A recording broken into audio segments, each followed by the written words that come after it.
Man boobs, a look that made me feel so self-conscious, mainly because of all the abuse I would get. I obviously never went to the gym growing up. The only gym I knew was a kid from my school named Jim who said my tits were so big you can motorboat them. And if I was to bend over to pick something up, them just dangling there because used like a speed bag that boxers use to train on. But with side boob better than Emma Watson, I'm going to show you what I did to get rid of my man boobs to where they are now. The first thing to know is that you can't spot reduce fat. You lose fat all over your body by being in a calorie deficit, but what you can do is incorporate a weightlifting routine, which can help make the appearance of the chest or anywhere else look better once you lose fat in that particular area. And the fat you have on your body is just excess energy that you have, which can help be converted into muscle. And I'm not a personal trainer or anything like that. This is my own personal experience now. I've been losing weight and lifting weights for a couple of years now. We'll go over how muscle is actually built. Muscle is built with a stimulus to grow, tearing down the muscle fibres in a workout, and having plenty of protein and rest and recovery to help their muscle fibres repair and grow back and grow bigger for next time.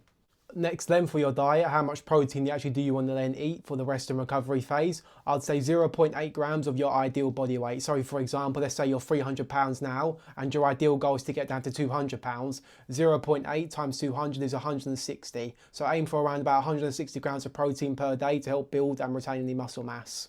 And also I'd say don't have a massive calorie deficit. The bigger the deficit, the more chance of losing muscle mass. So I'd keep it to around about £1 a week fat loss, which is 500 calories under your maintenance. So the workout routine I used to help build some muscle in my chest was the first exercise being an incline dumbbell bench press for 3 sets, and the second one being a flat bench dumbbell fly for 2 sets, for a total of 5 sets per workout.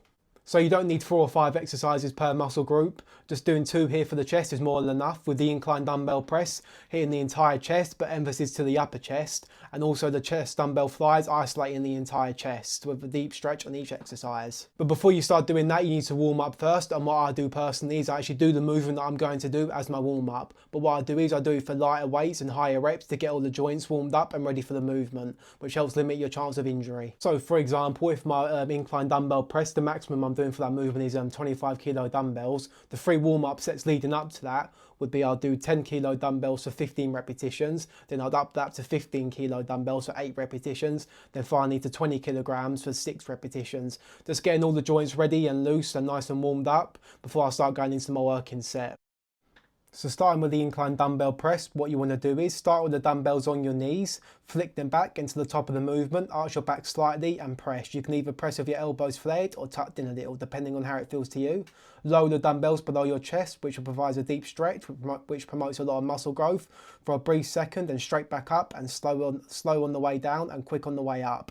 With a full controlled range of motion with a weight you can handle. Don't ego lift, and keep your chest pointing to the ceiling the whole time. But if you don't want to use dumbbells, that's completely fine. Just think maybe you've got some injuries or something, maybe it doesn't feel nice on your shoulders, that's completely fine. You can use machines or you can use an incline barbell press. But if you are going to use an incline barbell press, I'll definitely recommend getting a spotter, because just in case, you might fail and it might fall onto you and you might be trapped down under like young Philly. So if you are going to do that, make sure you have a spotter with you. Now onto the flat flies with the dumbbells. What you want to do is bring the dumbbells back with you as you lie down on the bench. Start by pressing the weight up in the air first, then slowly bringing them down with a bend in your elbows. As far down as you can possibly go, which is comfortable for you. Pause for a brief moment, then bring them back up. And same with the incline dumbbell bench press. Keep your chest nice and proud, push it to the ceiling instead of caving it in on the way down. This is going to promote a lot of muscle growth and a lot of tension on the chest. And in between these movements, I usually aim for about 3 to 4 minutes worth of rest time. That gives you enough time to recover and gets you ready for the next set. So how many times do you actually want to hit your chest? I aim for 2 times a week, aiming for anywhere between 8 to 15 sets for the entire week. So for this example, I do 3 sets of incline dumbbell bench press with 2 sets of the flyers, which gives you a total of 5 sets per that one workout. But I'll redo that same workout later on into the week for another 5 sets. So for the entire week, the whole volume is 10 sets per week.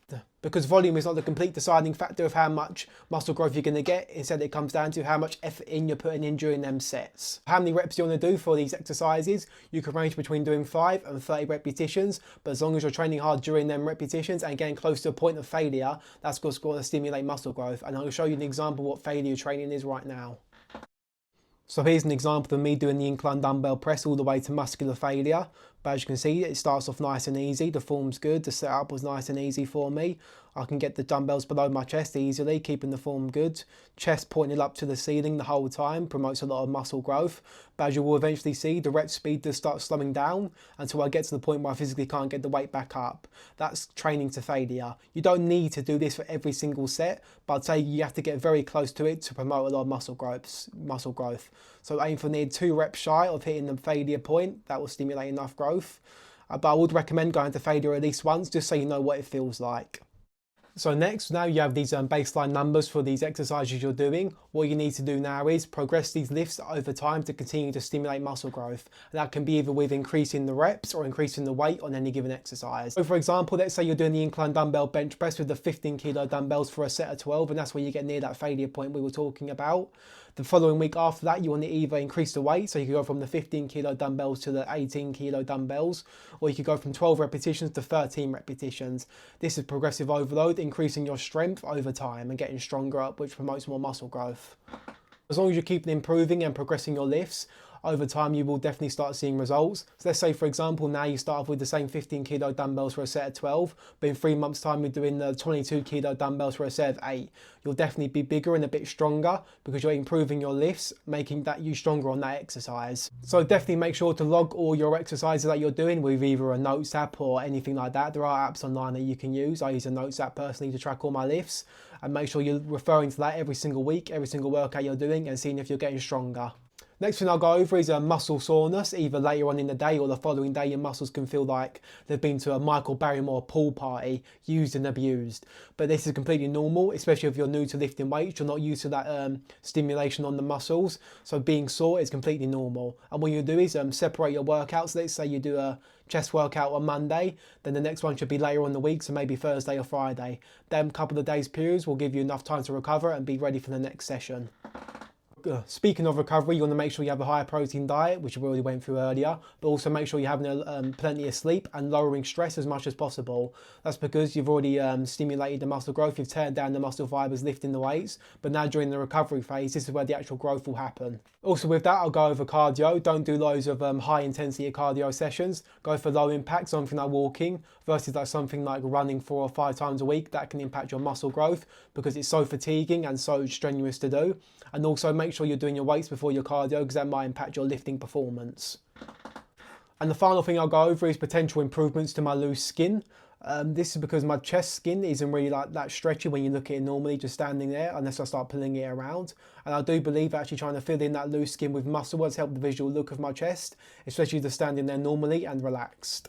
So that's how I got rid of my man boobs, staying patient in the calorie deficit and losing fat all over my body until I lost my chest fat and all, but also incorporating a weightlifting routine, which has helped build muscle in that area and it helped improve the loose skin. So this is just worked for me. Once again, I'm not a personal trainer or thing like that. This is my own anecdotal experience of trying to lose fat and build some muscle. So yeah.